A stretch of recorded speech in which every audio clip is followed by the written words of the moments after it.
Hello! So, rebuilding my T-56 Magnum that I broke at Raceweek this year in a spectacular way. So, let me just show you some of the broken parts.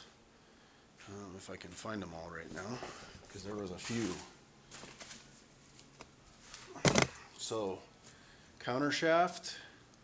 Can you see the busted teeth on it? Yeah, so that's bad. So that's part of it. And then it ended up chewing up the input shaft as well. So this is the transmission all torn apart here. There's the case. And it also wrecked the front cover. The old one's down there, and I'm actually going to convert to a GM front cover from the Ford one. So it's a little bit different. Input shaft. So I don't know if you can see those teeth. They're a little bit burned. There's some chips in them, and there's just some heavy marks there, and the splines are a little messed up. So at any rate, I'm gonna put this thing back together. I've already shimmed up the shafts, but I'll give you some clips of how this guy goes together. All right, input shaft.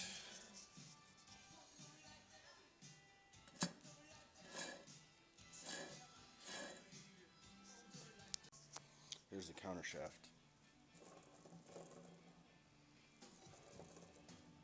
Just gonna get that shimmed up and we'll get going. So this is how I was told by a good friend of mine to set these up. So I put just the counter shaft in, and I've shimmed it up. The first shim stack was 590 thousandths, way too tight, couldn't even turn it. The second one was 475 thousandths, and this seems really nice. Like, there is some drag, but I can turn it. I hit it with the hammer to make sure that the bearing is seated, and we've got a little bit of drag, but it's not too much at all. I feel like that's pretty good, especially considering what this one's going to be used for and not a stock application. So one of the other things that I found on disassembling this thing is this is the third gear, fourth gear, the 3/4 shift fork, and this is the slider ring. Now I put the new slider ring on here. You can see that there. And that slides between the gears to go from third to fourth. So this thing rotates in this ring, and this one had some binding, like it wasn't spinning right, and I hit it with some emery paper, but you can see there's some galling in it. I don't know if you can see that, but you can also see the heat marks in this, like right in here and here.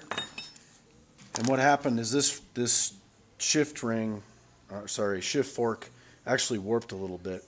So I got a new one, and even the old, I replaced them both, but this spins nicely in there.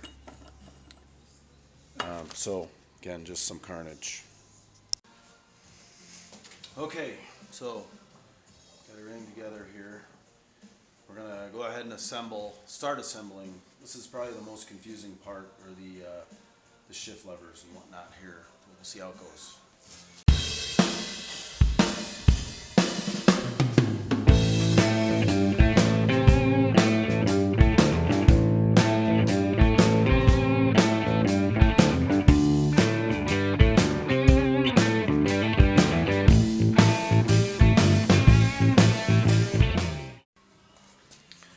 Okay, so the other part that's real important is, take this closer. So this one slot here and this are where the pins from the case hold all this in alignment. So I mark it with white paint so I can see it when I get the case down and make sure it's in the right spot. Alright, these are the alignment pins. They're going to go in these two holes on those slots that I painted. I'm going to use a little bit of liquid Teflon on them just so we don't get a leak.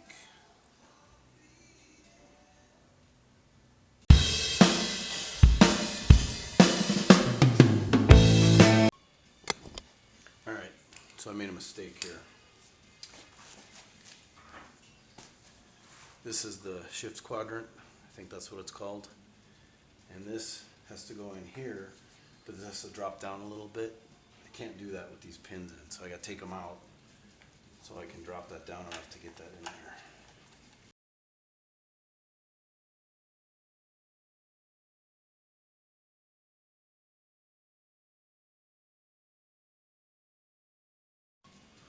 Alright.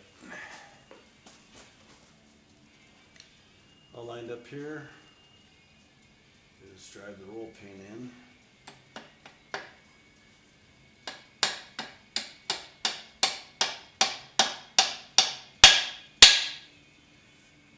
Most excellent. Okay, so here's one of the things that I want to check. And that is that the gears we have installed, because 5th, 6th, and reverse will be installed in here. First, you can see the counter shaft spinning. Second.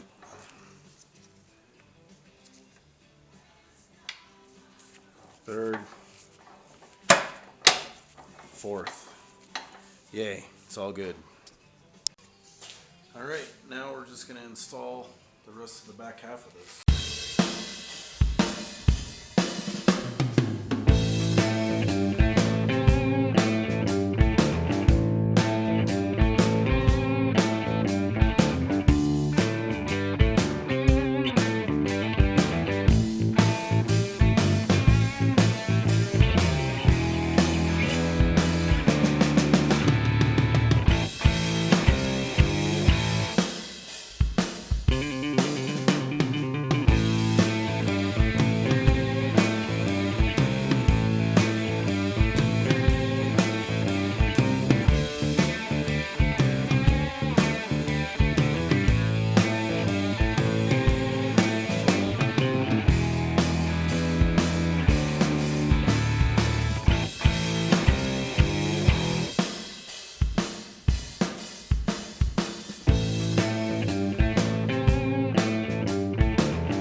Alright, transmission is all done. Here it is here. It's got the guide tube here for the GM setup, but what I did is I countersunk these bolts, so if you run a hydraulic clutch or something, there's no interference from the bolts. But everything is fresh. Rebuilt inside. This will get bolted down, of course, but everything in there is fresh. All ready